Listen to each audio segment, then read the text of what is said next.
இந்த தமிழ் மண்ணில் அடிமைத்தனத்திற்கு எதிராக முதன்முதலில் குரலெழுப்பிய வீரன் வீரபாண்டிய கட்டபொம்மன். 1760ஆம் ஆண்டு பாஞ்சாலம்குறிச்சி என்ற சிறிய கிராமத்தில் ஒரு குழந்தை பிறந்தது.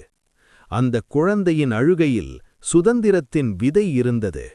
சிறு வயதிலிருந்தே வாள், குதிரை, அம்பு அவனின் வாழ்க்கையாகின. அநியாயத்தை பார்த்தால் அவன் கண்கள் எரியும். நியாயம் கிடைக்கும் வரை அவன் மனம் ஓயாது.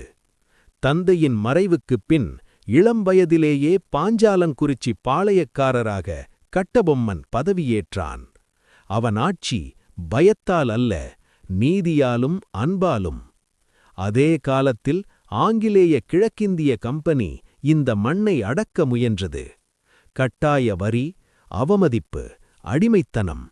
பலர் மௌனமானார்கள். ஆனால் கட்டபொம்மன் இல்லை. அவன் நிமிர்ந்து சொன்னான், இந்த மண் என் மக்களின் உயிரால் நனைந்தது. இதற்கு நான் அடிமையாக வரி தர மாட்டேன். அந்த வார்த்தைகள் ஒரு அரசனை அல்ல, ஒரு புரட்சியாளனை உலகிற்கு காட்டின.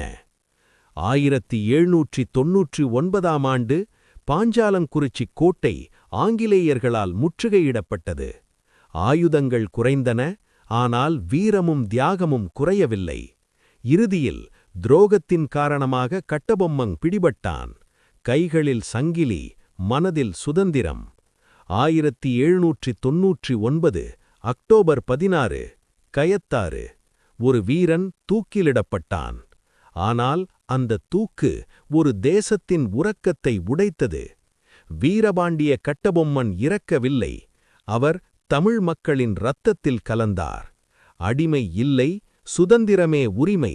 வீரபாண்டிய கட்டபொம்மன் தமிழ் வீரத்தின் சின்னம், இந்திய சுதந்திரத்தின் முதல் குரல்.